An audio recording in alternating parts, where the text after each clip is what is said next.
Today I have another detector which I will review. This time it's the DP-66m. It's an old Cold War Geiger counter, often called the polished version of the DP-5 models. This one was of course just as the DP-5s made by the Soviet Union. This current unit being from 1972, and it comes in this nice old green box, which is stuffed full with accessories. So we'll begin by taking a look at the box and its contents. So, to begin with, we'll take a look at the bottom here, which in the middle, which is quite easily visible, is the detector itself, which is stuffed in quite tightly. I have not put it all together for a more easier and efficient demonstration, but it can just be pulled out carefully like that, and in front of it we have some leather straps, 2 of them, so the detector can be carried around your shoulder as it's quite heavy and bulky. Then we also have 2 compartments on each side. On the left side we have this thing, aluminium tube thing. I'll take it out to show. This thing here is to connect the detector to a wall outlet in a house, for example. Or if you have an adapter, you may also be able to use it with a car battery, for example. You can see here is a power cord, pretty regular, with this weird aluminium tube, which you'll install in the battery compartment. I myself would not probably try this, as it's quite old, outdated, cheap equipment, and I would not want to risk breaking the detector in case it's corroded inside. But it's still a neat little thing. Then on the right side here we have 2 different items. Firstly, we have some Tosimeter Pens, 3 of them in this kit. Sadly, one of them being quite corroded, but the other 2 being in quite clean condition. These are model DKP-50 Dosimeter Pens, which can measure a dose up to 50 R. They are made out of aluminium, so very low energy X-rays, for example, may not be easily detected by them, but photons over 40 keV will have a pretty good chance of being detected, so they are quite useful. We'll take a look at one here. So we have a little plastic plug at the bottom here to protect the charging port. It can easily be just screwed off. To access the charging port right here, it's a little screw. And here's the viewing port to see the scale inside. I'll move the phone against a light, a lamp, to show the scale. So I got the phone pointed at the lamp, so I'll put the pen right in front of the camera to view the scale, which you can see right here. It's a bit wobbly. Goes up to 50 R. It says that it almost has a dose of 50 R, but that's probably just drift from it being in storage for such a long time. Looking back at the same compartment, we can also see some plastic. This is some plastic bags, which you'll put around the probe of the detector to protect it from any contamination, which is quite handy.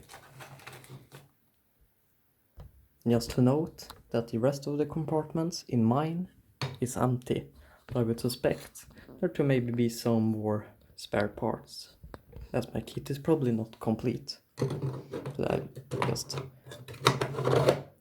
close that compartment and let's take a look at the top of the case. To begin with, we have a manual strapped in with a little rubber band. It's quite thin, but it goes over to some interesting stuff. Röntgenometer DP-66m. There's a quick look at it. You can see some data and the index, and probably the most interesting part, the control source, which is stated to have an activity of 10 microcuries of strontium and yttrium 90. Then of course there's a lot of different technical data, but that's nothing of interest at this current moment in time. On top of that, we have an extension rod, which will hook up to the probe. We have this little piece of paper, which goes over the different accessories which comes in the kit. So for example, the DP-66m comes one of them in the kit. And we also have the control source right here, which has the ID 2999. Which is fairly interesting, and also the date of manufacturing, which is May 1972. But that's it when it comes to the kit. Let's take a look at the detector itself. And right here I have the detector, which is in this leather case. So before going into the detector itself, we'll just take a look at the case itself. So on the side here we got a compartment. This is where the probe, this thing, would normally be stuffed into. I've not done this, just as it's quite messy. But nevertheless, here's where the probe would be in an unused device. And inside of this compartment we have another little bag. This is where you would have your speakers. I got the speaker right here. It originally came in this little bag. I have just removed it to be more easily shown.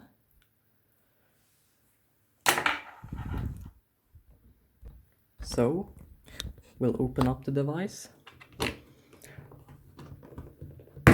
Just unplugging that. Here we can see the front of it. So we have the top of the case, which has some minor information on it, and also the strontium 90 control source, which in my opinion is the most interesting part of this case top. It's behind this little steel plate for protection against the betas while not in use. You can just screw that by the side to expose the source. It's a pretty beautiful old source, which I'll go also more into later. So just close that. Here we have the device itself. So before using it, I'll take it out of this leather bag to have it more easily demonstrated. So, the device itself, of course. Here it is. It's made of Bakelite, beautiful old orange Bakelite. And to start with, we'll take a look at the side here. This is where your batteries are. So you'll unscrew this little plug.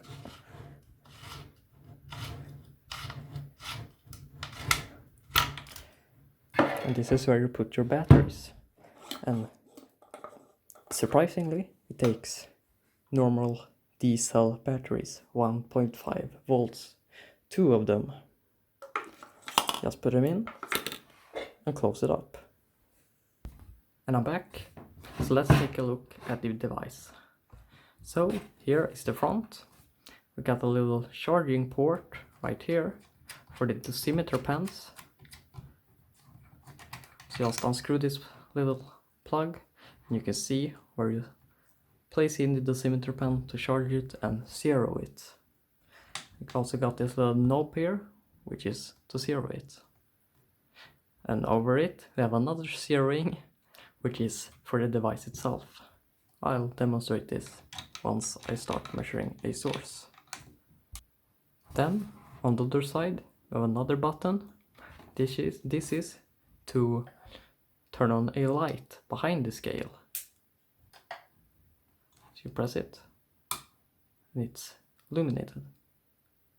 Pretty neat. And it's quite bright compared to other units of similar ages.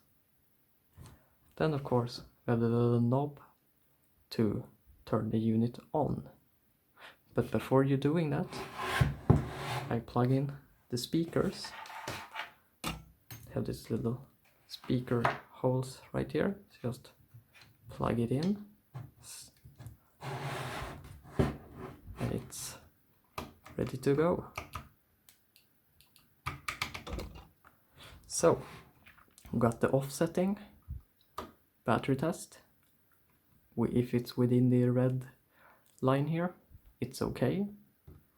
200 R per hour, 50 R per hour, 0.5 R per hour, 50 MR per hour, 5 MR per hour, and 0.5 MR per hour. And we have two scales here, one for 200 R per hour and one pretty much for the other modes. So on the 0.5 R per hour, it goes from 0 to 0.5 MR per hour. And when it's switched to these three settings, the medium, the MR per hour settings, it utilizes a low range tube, which is inside the probe here. This one is only operational during the MR per hour modes. Once the setting is on R per hour, it utilizes a little glass tube which is behind this normal GM tube. And also, just to show, the probe here is pretty much open for beta gamma and screwed close for gamma only. But let's take a look at its measuring capabilities. So here's the detector. I put it on 0.5 MR per hour. Got a speaker hung on one of the straps, the leather strap rings. The probe laying here with beta gamma window open. So we'll begin by putting a piece of uranium glass in front to see how it responds. I got this little carafe of uranium glass, so I put it, I measure it by putting the probe against and see if there's any real difference. And surely there is some increase. Not a lot, but certainly some increase in counts being detected. But it's not the most sensitive detector, that's for sure. So we'll bring out some more sources. This is an old ceramic plate, which is uranium glazed on this little orange red part. Let's see how it responds to being put on top of that. And wow, it's quite a difference compared to the glass. Goes off scale at over 0.5 MR per hour or 5 microsieverts. Put it on 5 MR per hour, 50 microsieverts. Put it right on top. Yeah, it's definitely able to measure it. Almost goes off scale of this spicy plate at 50 microsieverts per hour or 5 MR per hour. And it utilizes this top scale while on every mode except the 200 R per hour mode. And also just to note, which I forgot, is that the scale is covered in a luminous phosphorus powder, probably europium based. Just as a quick fact. Let's move on to another source. Now I have two americium sources. One is a standard 0.1 microcurie button. Then there's a 60 microcurie lipstick source. So we'll start by measuring the button, 0.9 microcuries, to see how it responds to low energy gamma and very minuscule amounts of beta.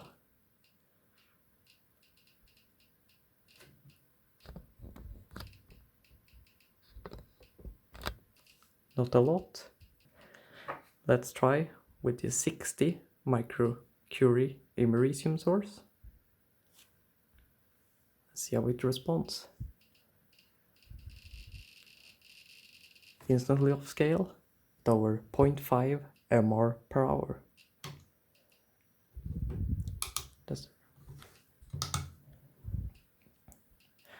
Now it's on 5 mR per hour mode.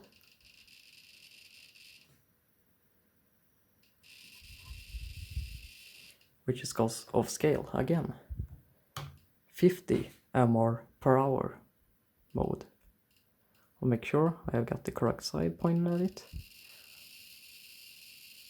You can see that it detects the low energy gamma and beta fairly decently at 10 mR per hour right here. Let's try some more sources. Now I got another source. This is a lead 210 source, also some polonium 210, though that's minuscule. It's a piece of coal which has been in a high radon environment for quite a while, so it has absorbed a bit of lead 210. Let's put it in front to see how it reacts to low energy betas. Not a lot, barely much of an increase, which is quite sad. So it's not the best at low energy betas, and that's probably because of the little aluminium tube, GM tube. And just to show that this is radioactive, I'll grab a Pancake probe. So, mainly as a way to demonstrate that this is radioactive, let's put it in front of a more sensitive probe.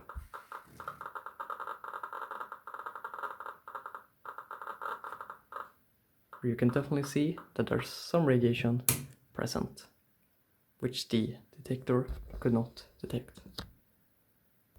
Let's continue. I got two more types of sources to demonstrate. Now I got some Strontium 90, got some B-8 sources, and the DP2 source to demonstrate two levels of beta. And of course, I may also try the test source, which comes with the device. I'll put it on the lowest setting. Put the B-8 sources in front. And it quite easily detects it.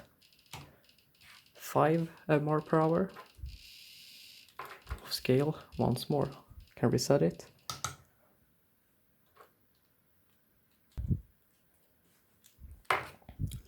Let's test against the more stronger source, the DP2 source. So I'll put it on the lowest setting and bring out the DP2 source, which is 244 microcuries compared to the 0.4 microcurie B-8 source. And you can already see it's maxing out, even if I zero it and the speaker.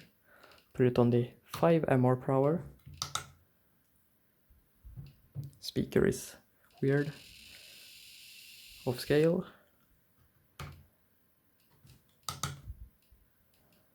Now we're at 50 mR per hour, which goes off scale. But now let's switch to 0.5 R per hour. And this also switches which tube is used in the detector. Now we are using a glass tube behind the first tube. And while it does make some sound, it's not detecting a lot. There's way more betas than it's showing. And this is because, well, the betas really can't go through the first tube and then into the glass tube without, well, all of them being stopped. So at this mode, the R per hour mode, it's not really efficient when it comes to measuring betas. It still can, but it's showing very incorrect amounts. It instantly maxes when switched to the first tube.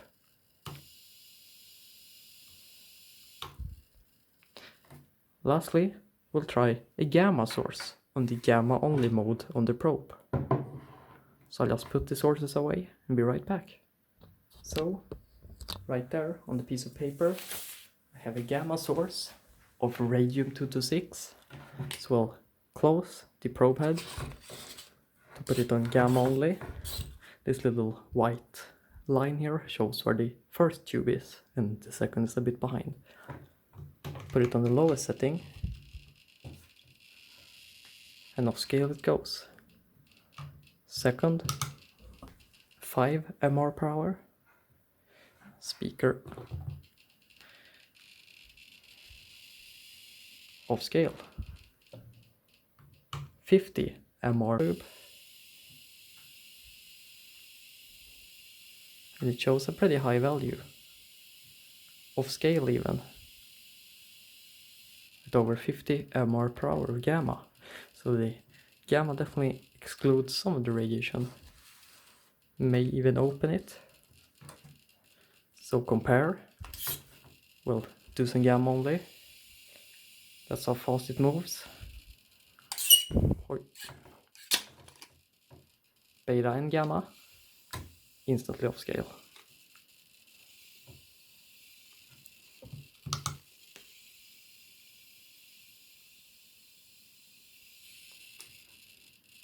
That's pretty much it.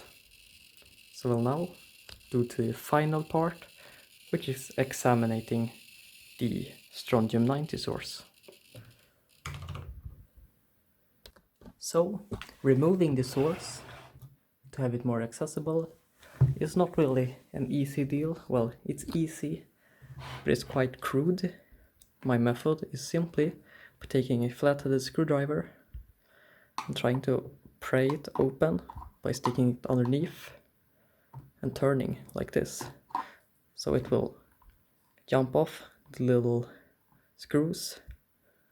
So here's the source. It does not leak. Not really a good thing that it fell off like that, but it's not the end of the world. So we'll just do some simple measurement with some other devices on the source, and that's it after that. So I'll be right back. So I got 2 devices to do the simple measurements. A Pancake probe 44-9 Ludlum, hooked up to a digital rate and scaler, and of course the RASCAL 701A. We'll begin by taking a measurement of the source using the digital scaler, but I will be using it on the rate meter mode. So I'll switch it on, put it on the highest accuracy, remove my crude protection for the Pancake, simply put it first on with the cover. So ignore this is just a leftover number from checking the voltage, so I just put it on a lower accuracy as it's not too active with the cover. And let's see, so we get about 2.6 thousand counts per minute CPM with the cover on. So this is probably mostly some X-rays from Bremsstrahlung, though also some betas which may be deflected and going through. So I will now do a measurement with the source cover open to demonstrate the source itself when it's not shielded. So I just put it on the meter, and don't worry, the source does not leak, so it's no contamination hazard for my detector. It's on the highest accuracy setting. Let's put it on and see what we get.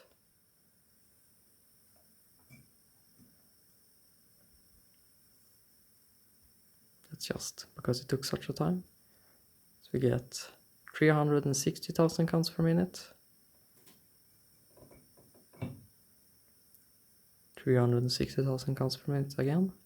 361. It seems quite confident that that's the finishing result. So about 360,000 counts per minute on a more normal 44-9 Pancake probe, which is pretty spicy, as the B-8 sources often gives about 150,000 counts per minute, so about double a B-8 source, which comes with the DP-5 models. Let's do a final measurement with the radial scan. So here's the radial scan. Got the cover off to expose the pancake as much as possible. Let's measure it with the cover on. Not too high. It's fairly low. This one is not as sensitive as the big pancake, but still detectable.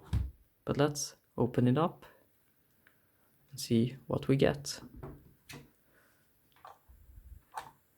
And that's quite a difference. Let's see. 1.54 millisieverts. Of course, it's not 1.54 millisieverts in reality. That's an incorrect measurement, as this one is made for cesium-137 gamma. So in reality, we would have to use CPS, counts per second. So let's measure it once more.